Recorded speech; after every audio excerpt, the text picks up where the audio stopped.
تم تفریح میں جماعت میں موجود تھے تو پھر باہر کیوں گئے تھے؟ سر نثار نے پوچھا۔ سر میرے پیٹ میں درد تھا، تفریح کے وقت اسکول ڈسپنسری تھوڑی دیر کے لیے بند ہوتی ہے، میں تفریح ختم ہونے سے پہلے دوائی لینے کے لیے ڈسپنسری چلا گیا تھا، میں جب واپس آیا تو بورڈ ٹوٹ چکا تھا، عامر نے تفصیل بتائی۔ کہانی تم خوب بنا لیتے ہو۔ سر یہ کہانی نہیں ہے۔ تو پھر اور کیا ہے؟ سر نثار نے غصیلے لہجے میں پوچھا۔ سر میں نے بورڈ نہیں توڑا۔ عامر کی بات سنتے ہوئے سر نثار کاغذ پر کچھ لکھتے رہے۔ یہ عدالت تقریباً 1 گھنٹہ لگی رہی۔ جماعت ہشتم ڈی کا ہر طالب علم اس عدالت میں پیش ہوا اور اپنی صفائی پیش کرتا رہا۔ جب عدالت برخاست ہوئی تو سر نثار ایک نام کے گرد سرخ دائرہ لگا چکے تھے۔ جب انہوں نے سرخ دائرے میں درج نام کو پرنسپل صاحب کے سامنے رکھا تو انہوں نے کچھ توقف کے بعد کہا، کیا آپ کو یقین ہے کہ عامر نے ہی بورڈ توڑا ہے؟ سر شواہد سے تو یہی بات ثابت ہوتی ہے کہ بورڈ عامر نے ہی توڑا ہے۔ تو پھر ٹھیک ہے، عامر کو اسکول سے فارغ کرتے ہیں۔ سر ہمیں ایسا ہی کرنا چاہیے، عامر کی وجہ سے مزید بچوں کے خراب ہونے کا خدشہ ہے۔ کل عامر کے والد کو بلا لیں تاکہ ان کو ساری بات سے آگاہ کیا جا سکے۔ جی سر، میں ابھی عامر کے والد سے رابطے کی کوشش کرتا ہوں۔ شکریہ، پرنسپل صاحب بولے۔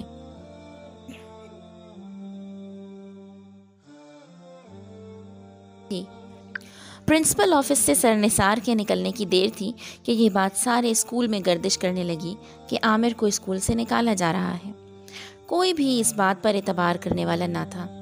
وہ جماعت میں بیٹھا کرچیوں میں تقسیم ہوئے بورڈ کو خاموشی سے تک رہا تھا۔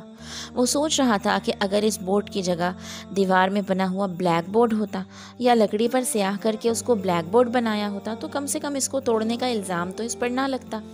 اس کے اسکول میں تو ہر جماعت میں لکڑی کے فریم میں شیشے کو لگا کر گلاس بورڈ بنایا گیا تھا جو کسی ہلکی سی چیز سے بھی ضرب لگنے سے چھوٹے چھوٹے ٹکڑوں میں تقسیم ہو سکتا تھا۔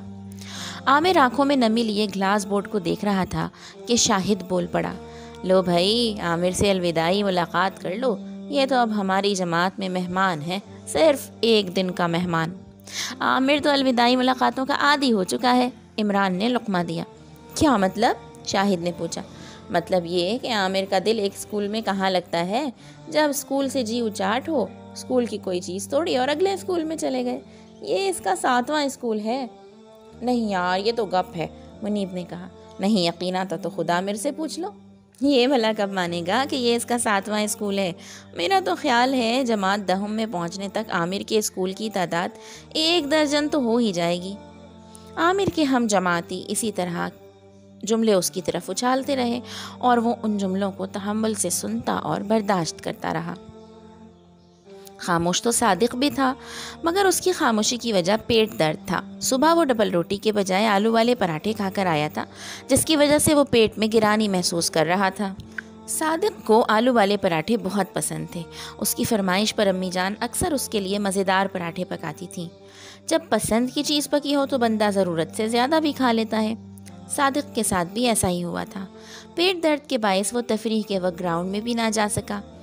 وہ اکیلا جماعت میں ڈیسک پر سر جھکائے بیٹھا تھا کہ اس کے کانوں میں آواز پڑی، صادق، میری بات سنو۔ صادق نے یہ سن کر ڈیسک سے سر اٹھایا تو جماعت اور جماعت سے باہر اسے کوئی بھی دکھائی نہ دیا۔ اس نے دوبارہ آنکھیں بند کر کے ڈیسک پر سر رکھا تو کسی نے پھر اس کو مخاطب کیا، صادق، میری بات سنو۔ کون ہو تم؟ میں وہی ہوں جس کے ذریعے تم تک بہت سی اچھی باتیں پہنچتی ہیں۔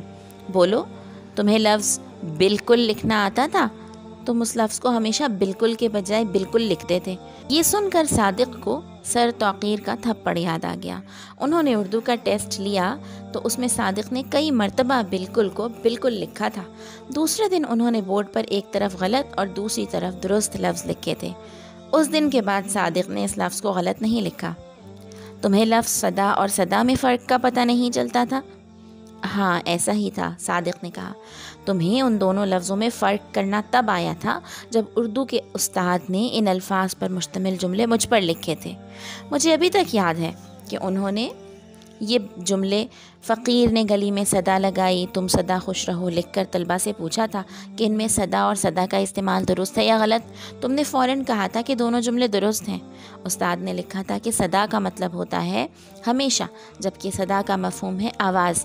یوں درست جملے یہ ہیں، فقیر نے گلی میں صدا لگائی، تم سدا خوش رہو۔ جماعت میں تھوڑی دیر خاموشی چھائی رہی، پھر صادق کو یہ سنائی دیا۔ ریاضی کا ایک مشکل سوال جماعت کے اکثر بچے کوشش کے باوجود حل کر نہ پائے تھے۔ آخر سر الطاف نے میرے ذریعے اس سوال کو حل کر کے تم تک پہنچایا تھا۔ صادق کو ریاضی کا وہ سوال فوراً یاد آ گیا جو وہ کوشش کرنے پر بھی حل نہ کر پایا تھا۔ صادق، تم میری باتیں سن رہے ہو نا؟ ہاں میں سن رہا ہوں، صادق بولا۔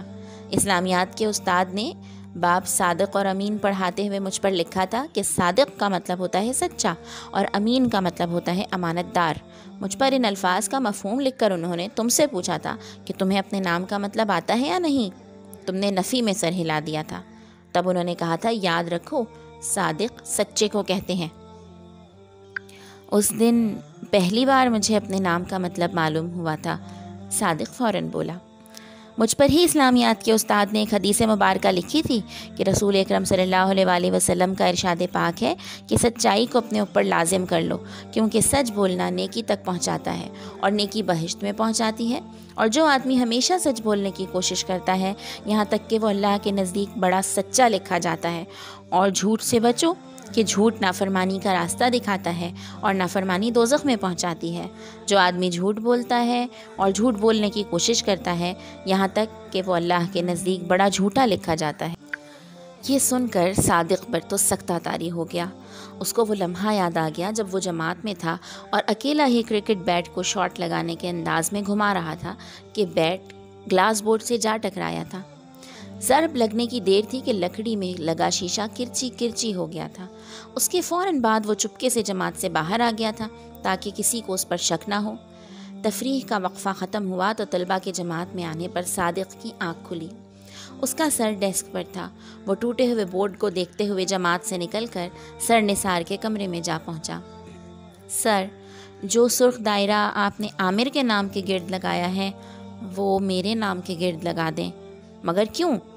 اس کیوں کے جواب میں صادق واقعی صادق بن گیا اور سب کچھ اس نے سچ سچ بتا دیا۔ صادق کا ریکارڈ کیونکہ اچھا تھا اور اس نے سچ بھی بولا تھا، اس لیے اس کو اسکول سے نکالنے کے بجائے صرف جرمانہ کیا گیا۔ صادق جب جماعت میں داخل ہو کر اپنی کرسی کی طرف بڑھنے لگا تو بورڈ نے اس کے کان میں سرگوشی کی، شاباش صادق، شاباش۔ یہ سن کر صادق کے چہرے پر مسکراہٹ پھیل گئی۔ تو یوں ہوتا ہے جناب کہانی کا اختتام۔ آپ نے کہانی سے کیا سبق سیکھا؟ کہانی آپ کو کیسی لگی؟ مزید آپ کون سی کہانیاں سننا چاہتے ہیں، کن مصنفین کو سننا چاہتے ہیں؟ تفصیلات سے کامنٹ باکس میں ضرور آگاہ کیجیے۔ چینل کو اب تک سبسکرائب نہیں کیا تو سبسکرائب کیجیے، ویڈیو کو لائک کیجیے اور اپنے دوستوں کے ساتھ شیئر کیجیے۔ اگلی کہانی تک کے لیے اللہ